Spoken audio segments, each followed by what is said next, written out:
I'd say the first one has to do with recruiting, as we're doing a lot more recruiting, partly because the economy is growing, partly because there's a lot of recruiting from other companies, so we're losing people. Trying to persuade the right people to apply, that's mainly by scaring away the wrong people, and you do that with a value proposition describing your job that suggests the things about it, and maybe about the organization as well, that not everybody's going to like. The idea that we should be driving strategy doesn't really work much anymore because too few companies have got clear strategies that persist for a long period of time. What they've got are projects. And so how do we figure out how to support individual business units, lines of business, with the individual projects that they're doing? A big issue we face is attracting and retaining talent from new disciplines, fast-growing disciplines like e-commerce, digital, and analytics. CPG companies like us traditionally haven't been attractive to those kinds of people who are more interested in startups and high-tech industry. So if I think about the digital and analytics, that's really an attraction issue.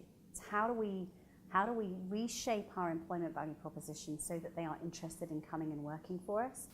How do we retain the hot talent in the market?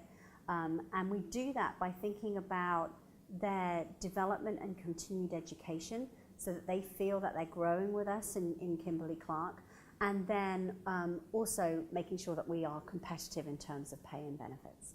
I think one of the key talent challenges that we are concerned with in 2016 is really how resilient are our people or our talent pool in terms of meeting the needs of the future. And it is really a matter of how resilient our people are. And as we look at really preparing the workforce for the future, I think some of the initiatives that have come about, like Skills Future, it's not a matter of trying to just get yourself skilled and ready for now, but it's really to get yourself skilled and ready even for the future. At an organizational level, let's really look at coming up with a very strategic workforce plan. And to be fair to the workforce, we do need to tell them how the environment is going to change and how can they prepare for it.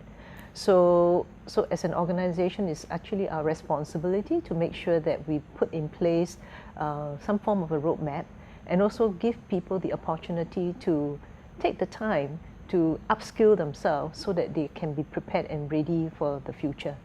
In BD, we really believe in our talents, one of which is on leadership. So last year, we embarked on this journey on the Asia Leadership Development Center. So where it really concentrated on was on the 4 different categories, one of which is on the global mindset. So for us, it's really important as a leader to be able to portray yourselves at the global level. It's good to see that we've got talents at the regional level that can go global. Is there something that we should not be doing? And I'd say that is, I would just spend a lot less time trying to copy what everybody else is doing. Everybody's company is a little different, and even if your business looks the same as everybody else's, the people you've got are different, the mix of practices you've got are different. So I would be spending time trying to figure out what is really unique about us and how should we approach problems that we've got, even if the problems are similar, in a unique way that fits what we're going to do, spending a lot less time trying to copy what everybody else is doing.